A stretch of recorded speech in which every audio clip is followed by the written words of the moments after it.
If you want to send and share a blend file, for example, via email, let's say with me, so I can archive it and also check for the homework. Or if you want to upload a blend file, let's say to a render service, Render Street. So for example, you could render a file online. Then how do you make sure that actually not only your blend file, but all the textures which you use for that blend file, that means textures maybe for the wood, textures maybe for the HDRI image, all will come with you.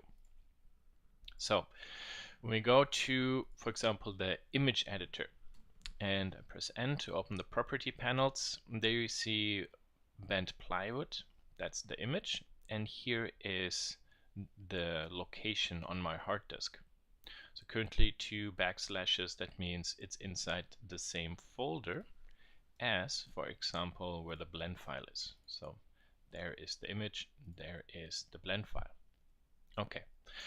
I don't really want to copy this folder with all the stuff in it. Let's say even I have a link to design resources and textures, maybe because I will use the birch veneer out of this folder. Now I have to start collecting all these different textures, and chances are high I might overlook something.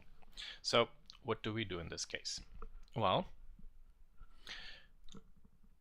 you see here under source to the left side there is a small icon, and currently this looks like a mailbox, kind of like a basket, and there's nothing in it. If you move your mouse onto it, it says pack an image as embedded data into the blend file. So in Illustrator we have, for example, the option if we import an image, we can link it so the image remains on the desktop, or we can embed it. Now, you never really want to embed because it blows up your Illustrator file, and it's pretty much the same also in Blender. At the same time, you can't really edit then the image file because it's not on the hard disk anymore, it's inside the Illustrator, or in our case here, inside the blend file. So what I'm going to show you is really only a good option to use when you really want to send something out. So what I would do first is go File, and then we can go to External Data. And for example, here we have a function pack all into the blend file. So this, for example, makes sure that all images you use for your materials, background images, etc., will be packed into the blend file. So if I do this, now you see packed one file, and this actually has, for example, this icon changed. Now when I go click File, don't click Save now, because then you overwrite basically your out file with the embedded data. I want only to save copy. Maybe go to Desktop, and let's say I just give this a different name so you know which one I'm working with. Okay, save as, perfect. Now this is the file which then you can send. This actually is 96 kilobyte. Here's the original file which you see, which is 90 kilobyte. So this very small 6 kilobyte image got added to this file, which is why it grew by 6 kilobyte. So be careful also with how many textures you use, because sometimes it can make your blend files a little bit bigger. So if I double click this one and open it, now there you see that for source it has actually the complete path where this file actually was. So let's say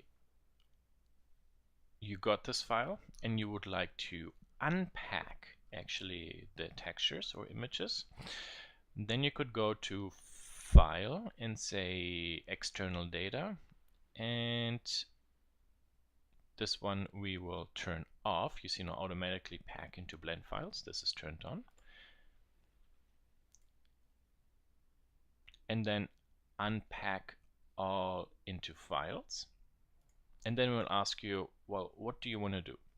Use files in the current directory in case where the blend file is and there are already duplicates of these textures, then those will be used and what's included inside the blend file will be deleted.